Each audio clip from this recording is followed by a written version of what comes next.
avancées pendant ce débat. On écoute. Nous ne sommes pas d'accord sur les chiffres et là encore, les observateurs feront litière de tout cela.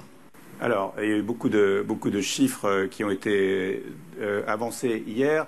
C'est notre rubrique qu'on appelle le fact-checking maintenant, et nous avons choisi en français de nous arrêter sur et pourquoi vous le dites en anglais le taux d'encadrement. C'est plus efficace. Ah bon, c'est plus efficace.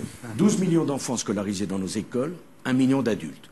Nous avons le taux d'encadrement le plus élevé de l'OCDE. Le taux d'encadrement dans le primaire est le plus bas de l'OCDE. Vincent, vous avez vérifié? Alors, dans cette bataille de chiffres dans laquelle les Français ont dû un peu se perdre, apparemment c'est François Hollande qui a raison. La France n'est pas le premier pays de l'OCDE en termes d'encadrement des élèves, c'est même plutôt le dernier, et c'est pas moi qui le dis, hein, c'est un rapport du Conseil d'analyse stratégique, organisme rattaché à Matignon, publié en décembre 2010, donc qui dit « La France présente le taux d'encadrement le plus faible de l'OCDE ». Donc c'est quoi votre source pour dire que c'était le premier? Ce n'est pas exact. D'abord, le chiffre 12 millions, 1 million est exact, si vous l'avez vérifié. Ouais. C'est exact ou pas? Ouais.